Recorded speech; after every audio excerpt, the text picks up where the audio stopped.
Okay, so we're really focusing right now on treatments that relate to the critical requirement for hair stem cells to receive blood flow in order to receive oxygen and nutrients to get the hair to grow.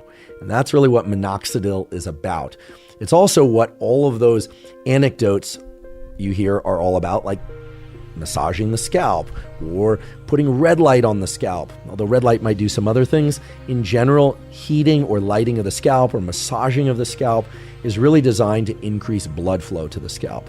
Now, the reason minoxidil works at all is because it is going to increase blood flow around the clock. And that's because people are taking it topically and it's seeping into the general circulation, or at least is staying somewhat restricted to the hair cell niche, or they're taking it orally and it makes it to that hair cell niche below the follicle. When we massage our scalp, however, that's a transient thing. I can massage my scalp right now. I'm no doubt increasing blood flow to certain areas. I'm probably decreasing blood flow to the areas I'm pushing down on, but it's all temporary.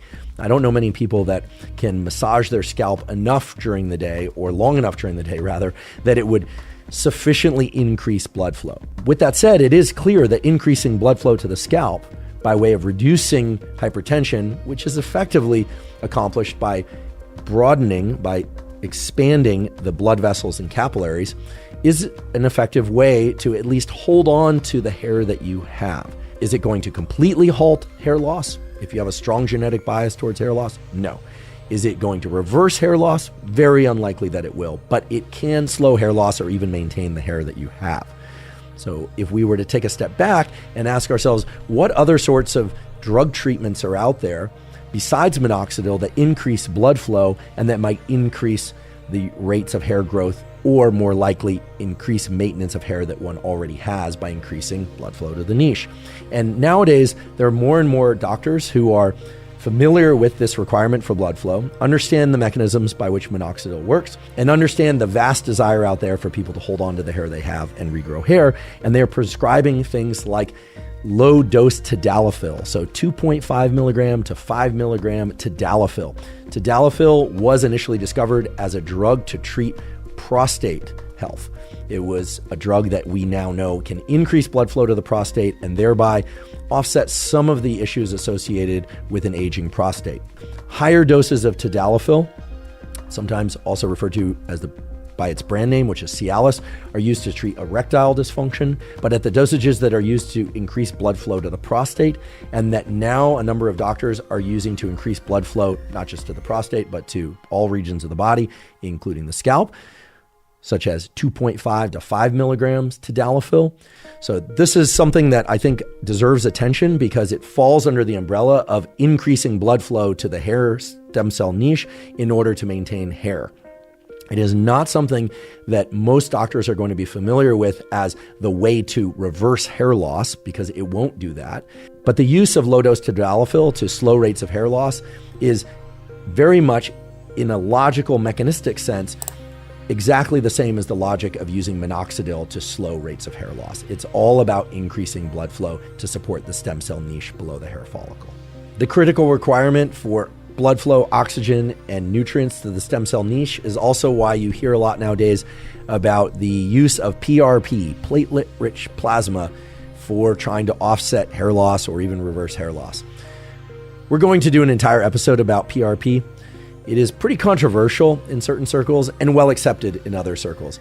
A couple of key things to understand about PRP. First of all, it is being used in multiple tissues for different purposes in different clinics. So for instance, board-certified physicians in the United States, Canada, and Europe are doing PRP injections into ovaries to try and expand the number of healthy follicles and eggs so that people can conceive later in life, or even earlier in life if they don't have many follicles. People are getting PRP injections into their joints in order to try and support joint health. People are getting PRP injections into just about every tissue you can think of. But the basis of PRP is really to encourage nutrient delivery to a particular region in the body using somebody's own platelets, because those platelets are enriched for various nutrients. So people are getting PRP injections into their scalp. Those are not stem cell injections. Those are PRP injections into the scalp with some moderate success. These are very expensive treatments. They tend to be transiently successful, I'm sure there are people out there who are going to say PRP worked fabulously well for me. That might be the case. I'm not going to dispute that, and I'm happy for you, although there are not sufficient clinical data to suggest PRP as a treatment right now, especially given the cost, many thousands of dollars, many treatments. It's also the case that the PRP injections, when they work, might work for reasons independent of the platelets. What do I mean by that? Well, soon we're going to talk about a different type of treatment, which is a mechanical manipulation of the hair follicle, typically on the scalp, because that's typically where people want to regrow hair. I don't know many people who are trying to maintain or accelerate or regrow their back hair, for instance. They might be out there, but I don't think there are a lot of them, or their leg hair, for that matter. Almost always it's going to be scalp hair. And one way that people are doing that is through mechanical stimulation of the hair follicle and the stem cell niche using what's called microneedling. Microneedling, as the name suggests, is taking a bunch of little needles, either in a little stamp, so a little square, or nowadays typically it's a roller. So it looks like a paint roller, except it's got tons of little needles in rows all over that roller. Those needles range in length from 0.5 millimeter to 2.5 millimeters, okay, millimeters. And one rolls that over the scalp. And if you're thinking, ouch, that probably hurts, indeed, it can hurt a little bit or a lot, depending on the thickness and the length of those needles.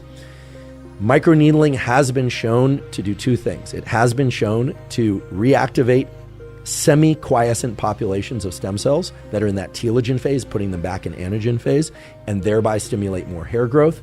It is also, and this is, I think, the best use of microneedling, it has also been shown to be a very effective augment for some of the hormone-based hair regrowth tools and pharmacology that we're going to talk about in a few minutes. So microneedling and PRP have something very critical in common, which is the needle, the actual injection into the skin. And for those of you that are hearing this and thinking, why would disrupting the skin with needles actually support hair growth or regrowth? Wouldn't that just damage the follicle? Well, this gets into some of the, I think, interesting, if not fascinating aspects of our biology, which is that all of the cells in our body really can respond to both chemical and mechanical cues. And when we hear needle injected in the skin, we think, that must just be damaging everything, causing all sorts of inflammation. But it turns out that low levels of inflammation caused by things like microneedling or PRP injections, or even the introduction of any kind of fluid, right? For instance, saline fluid injected into a region can cause changes in the cells in that region, causing, for instance, stem cell populations that were waning to reactivate again, causing telogen phase follicles that have melanocytes and stem cells that are dying off but not completely gone to re-enter the cell cycle. So microneedling procedures, PRP injections, things like minoxidil, they all kind of center around this same general theme of increasing blood flow, increasing oxygen, delivery of nutrients, or in the case of microneedling, increasing inflammation just enough at that local site that certain cascades of biological function that relate to proliferation of stem cells or maintenance of stem cell populations are kicked off. It's sort of like reminding the cells in that area that they need to stay alive in order to replenish whatever is lost. So sometimes a wound can actually induce some healing, although I do want to point out that the micro part of microneedling is absolutely key. And this should be obvious to you when you think about scars. I don't know about you, but I've never seen a scar with hair growing out of it. Or if there was, it was probably like one hair. But if you've ever seen a scar, if someone had their appendix out or if someone had a brain surgery, you see that scar because there is no hair growing out of it. So the micro portion of microneedling is extremely important. We are not talking about causing significant damage to a tissue in order to activate that stem cell population. We're talking about causing micro damage and micro levels of inflammation to stimulate growth.